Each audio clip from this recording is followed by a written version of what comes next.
Hi guys! Welcome ulit sa mini vlog ko.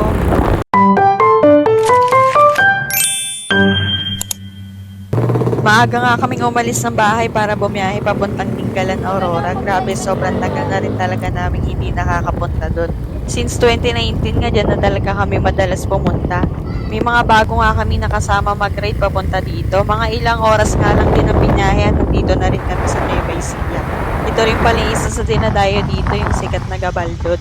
Marami talagang umiisap dito para mag-picture. So yun, nagutom na nga rin kami kaya kakain na muna kami. Ang mura nga ng tinda nilang mami rito, overload na 50 pesos lang, mabubusog ka na talaga.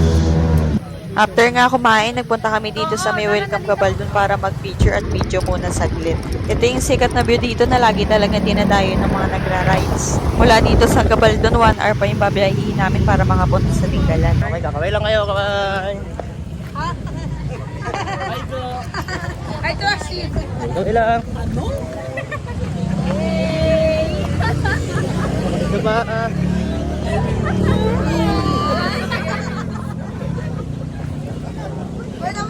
Panis, may payuman daw na rin dito. Nakakit na nga kami rito sa Maydika Road papuntang Pacific View Deck. Nanggaling na nga kasi kami sa May Nuestra kaya dito naman kami ngayon pupunta. Mga 10 to 15 minutes ngayon nilakad namin para makaakyat dito sa may taas. Uy, sementado in fairness.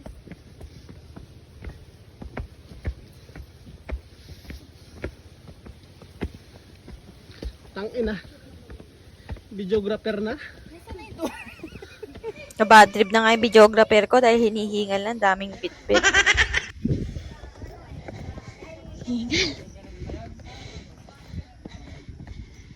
Pero ang ganda oh. Yan na lang talaga yung nag-reaction ko dahil sobrang worth it ng view after ng paglalakad namin na nakakahingal. Sobrang grabe talaga ng view as in wala kang masasabi, napakaganda ng Batanes of the East. Di nga talaga to magpapahuli at magpapapicture o dahan-dahan lang baka maging kwento ka na lang. First time ko rin talaga makapunta rito sa may Pacific View Deck. Ang ganda talaga ng view. Kailangan talaga pag nandito ka, sulitin mo na yung pagpipicture at pagbibideo. Medyo rush din kasi yung pagpipicture at video-video namin dito dahil pupunta pa kami sa may tutuluyan namin. O, diba? Pil na pil, kala mo naman talaga. Pinilit nga pala namin dito sa ating mag-human draw. 1, 2, 3. Naka-play na yan? Oo. Naka-play na yan. Naka-play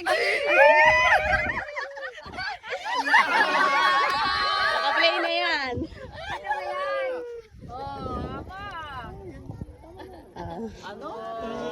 Oh, stop. Hindi naman kasi talaga marunong sa ating mag-human draw. Talagang pinilit lang namin siya. Behind the scene. 7 yan. Ginagawa mo. Yan na. Ang sweet nga naman talaga. Kala mo naman talaga hindi nag-aaway. Charis. After nga ng mga ganap na yan, ay bumaba na rin kami para makapunta na kami sa tutuluyan namin dahil tanghali na nga. Medyo nagka-aberya nga sa susi kaya no choice kami. Kailangan na talaga niyang akyatin yung bahay. Ate Jen, may akyat bahay. Kaya pala eh. Lumabas na nga kami para makapamili naman kami ng mga pananghalian. Bumili na rin ng panghapunan at syempre pulutan dahil for sure inuman na naman to. Nagluto nga kami ng inihaw na tuna, inihaw na puset, salad na pako, saka ng sinuglaw. Sobrang solid talaga ng pagkain lalo sa dahon ng saging mo siya kakainin. Kinaumagahan nga maaga kaming gumising para makapunta nga kami sa may dagat.